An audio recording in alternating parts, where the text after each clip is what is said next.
এই মুহূর্তের আবহাওয়ার যা খবর রয়েছে পশ্চিমবঙ্গের জেলায় জেলায়, তাতে নিম্নচাপ তৈরির সম্ভাবনা আজকেই রয়েছে। ঘূর্ণাবর্ত একটি ইতিমধ্যে রয়েছে এবং এই ঘূর্ণাবর্ত থেকে একটি নিম্নচাপ অক্ষরেখা রয়েছে, সেটা ছত্তিশগড় ঝাড়খণ্ড হয়ে একেবারে মধ্যপ্রদেশ পর্যন্ত বিস্তৃত রয়েছে। এই যে এখানে একটি নিম্নচাপ তৈরির সম্ভাবনা রয়েছে উত্তর বঙ্গোপসাগর এবং পশ্চিমবঙ্গ বাংলাদেশের উপকূলের দিকে, এবং একটি অক্ষরেখা নিম্নচাপ অক্ষরেখা বিস্তৃত রয়েছে, যার জন্য আগামী কয়েকদিনে বৃষ্টিপাত বাড়বে। ইতিমধ্যে অরেঞ্জ অ্যালার্ট জারি রয়েছে আজকে দক্ষিণবঙ্গের বেশ কিছু জেলাতে, 5টি জেলাতে প্রচণ্ড বৃষ্টির পূর্বাভাস রয়েছে। তাই আজকে যে সমস্ত জেলাগুলোতে সবথেকে বেশি বৃষ্টিপাত হতে পারে, দক্ষিণ 24 পরগনা, পূর্ব মেদিনীপুর, পশ্চিম মেদিনীপুর, এই জেলাগুলোর দিকে, এটা জানাচ্ছেন ভারতীয় আবহাওয়া দপ্তর। সঙ্গে বলা হয়েছে ঝাড়গ্রাম এবং বাঁকুড়া জেলার দিকে ভারী থেকে 2-1 জায়গায় অতি ভারী বৃষ্টির সম্ভাবনা রয়েছে। তাই পশ্চিম দিকের জেলাগুলোতে বৃষ্টিপাত বাড়বে বেশি করে, এবং বেশ কিছু কিছু জায়গায় ইতিমধ্যে বৃষ্টি হয়ে গেছে, বেশ কিছু কিছু জায়গায় হবার সম্ভাবনা এখনও রয়েছে, আগামীকাল হতে পারে। এবং এই যে নিম্নচাপ, এই নিম্নচাপের জন্য আগামীকালও 4 থেকে 5টি জেলাতে অরেঞ্জ অ্যালার্ট জারি রয়েছে। সঙ্গে বলা হয়েছে আজকে কিছু কিছু জায়গায় ভারী বৃষ্টিপাত হতে পারে। সেই জেলাগুলো রয়েছে কলকাতা, হাওড়া, হুগলি, সঙ্গে রয়েছে উত্তর 24 পরগনা, পূর্ব বর্ধমান, পশ্চিম বর্ধমান এবং পুরুলিয়া। এই জেলাগুলোর কিছু কিছু জায়গায় ভারী বৃষ্টি হতে পারে। অবশ্যই সেই বৃষ্টি দেখতে পাওয়া গেছে এবং আরও হবার সম্ভাবনা রয়েছে কিনা আপনাদের দেখাবো।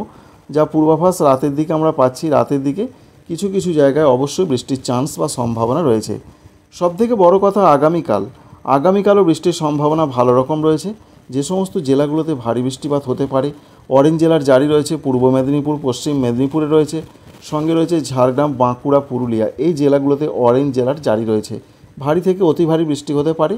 এছাড়া কিছু কিছু জায়গা ভারী বৃষ্টি হতে পারে হাওড়া, হুগলি, দক্ষিণ 24 পরগনা, পূর্ব বর্ধমান, পশ্চিম বর্ধমানে ভারী বৃষ্টিপাতের পূর্বাভাস রয়েছে আগামীকাল সোমবার। বীরভূম জেলাতে আগামীকাল সোমবার ভারী বৃষ্টিপাত হতে পারে।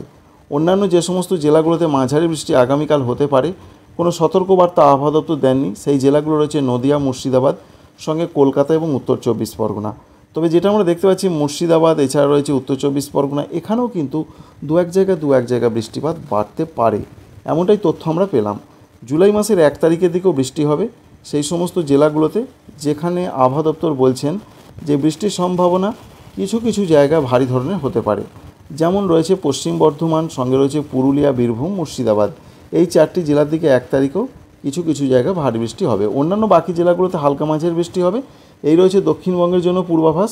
সুতরাং নিম্নচাপের জন্য বৃষ্টিপাত নতুন করে আসতে চলেছে। উত্তরবঙ্গের জেলাগুলোতে আজকে কোনো সতর্ক বার্তা এখনও পর্যন্ত দেওয়া হয়নি। বলা হয়েছে প্রত্যেকটা জেলার কিছু কিছু জায়গা হালকা মাঝারি বৃষ্টি হতে পারে, সেরকমই সম্ভাবনা রয়েছে। তবে 30 তারিখের দিকে বৃষ্টির সম্ভাবনা একটু বাড়তে পারে।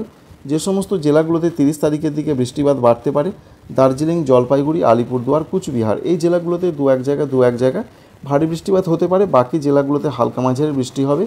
জুলাই মাসের 1 তারিখের দিকের যা পূর্বাভাস রয়েছে, বৃষ্টির সম্ভাবনা বেশ কিছুটা বাড়তে পারে। তবে আমরা যেটা উপলব্ধি করতে পারছি বা দেখতে পাচ্ছি, তাতে দক্ষিণবঙ্গের পাশাপাশি উত্তরবঙ্গের জেলাগুলোতে বৃষ্টি অবশ্যই বাড়ছে। সেটা 30 তারিখ, 1 তারিখ এবং 2 তারিখ, এই 3টে দিনই আবহাওয়া দপ্তর জানিয়েছেন। 1 তারিখে দার্জিলিং, জলপাইগুড়ি, আলিপুরদুয়ারের দিকে ভারী বৃষ্টিপাত হতে পারে, বাকি জেলাগুলোতে হালকা মাঝারি হবে। আর 2 তারিখের দিকের যা পূর্বাভাস রয়েছে, উত্তরবঙ্গের জেলাগুলোতে ওপরের প্রত্যেকটা জেলায় বৃষ্টি বাড়বে। মাঝারি থেকে ভারী বৃষ্টি হতে পারে দার্জিলিং, কালিম্পং, জলপাইগুড়ি, কুচবিহার, আলিপুরদুয়ার, এই জেলাগুলোর দিকে। উত্তর দিনাজপুরে মাঝারি বৃষ্টি, দক্ষিণ দিনাজপুর, মালদহতে হালকা মাঝারি বৃষ্টি হতে পারে। তাই এক কথায় বলতে গেলে নিম্নচাপের জন্য সারা পশ্চিমবঙ্গ জুড়ে বৃষ্টিটা আজকে এবং আগামীকাল বাড়বে। সঙ্গে জুলাই মাসের 1 তারিখের দিকে বেশ কিছু কিছু জায়গাতে বাড়বে। আবার জুলাই মাসের 4 তারিখে বাড়বে, উত্তরবঙ্গ বৃষ্টি হবে। এই পর্যন্ত আমরা একটা পূর্বাভাস পেলাম, যেটা সংক্ষেপে আপনাদের সঙ্গে শেয়ার করলাম।